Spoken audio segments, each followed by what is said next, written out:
আসসালামু আলাইকুম। আমি আপনাদের ভালোবাসার হুজাইফা আব্দুল্লাহ তাওহীদ। আজ আমরা দাঁড়িয়ে রয়েছি ময়মনসিংহের একটি প্রত্যন্ত অঞ্চলে জরাজীর্ণ ভাঙ্গাচুরা মসজিদে। এখন আমরা জোহরের নামাজটা আদায় করলাম। এই যে দেখুন কত ভাঙ্গাচুরা, এই যে দেখুন একবারে জরাজীর্ণ। মসজিদ যেরকমই হোক, ইবাদতটা যেন আল্লাহর হয়।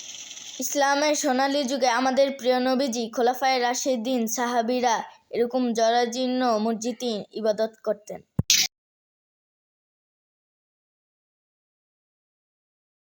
হাসরে বিচার দিনে আল্লাহ তাআলা আমরা কোন মসজিদে ইবাদত করলাম তা দেখবে না, দেখবে শুধু আমাদের আমলনামা, একাগ্রতা।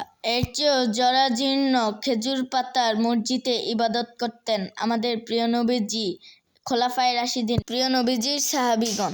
অথচ তাদের এক মুহূর্তের ইবাদত, মসজিদ যেরকমই হোক, ইবাদতটা আল্লাহর নৈকট্যে ভালোবাসায় যেন হোক।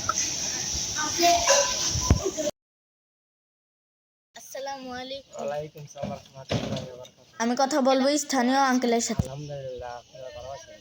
আপনি কেমন আছেন? আলহামদুলিল্লাহ ভালো। আঙ্কেল, এই যে আপনাদের এই মসজিদে কি নামাজ পড়তে ভালো লাগে?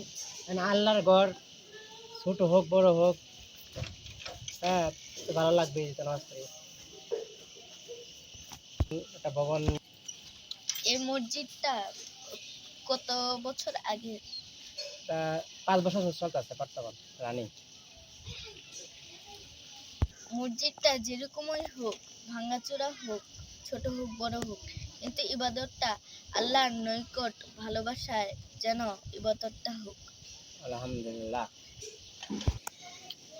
আমরা দোয়া করব আপনাদের যেন একদিন সুন্দর দেখে বড় একটি নতুন মসজিদ ভবন তৈরি করতে পারেন। আমিন। ময়মনসিংহের প্রত্যন্ত জরাজীর্ণ মসজিদ থেকে আজকের জন্য এখানে বিদায় নিচ্ছে। আবার দেখা হবে অন্য কোনো ভিডিওতে, অন্য কোনো জায়গায়। ততক্ষণ আমাদের সঙ্গে থাকুন। আমাদের নতুন নতুন ভিডিও পেতে HA তাওহীদ ইউটিউব চ্যানেলটি সাবস্ক্রাইব করুন এবং HA তাওহীদ ফেসবুক পেজটি লাইক দিয়ে সঙ্গে থাকুন।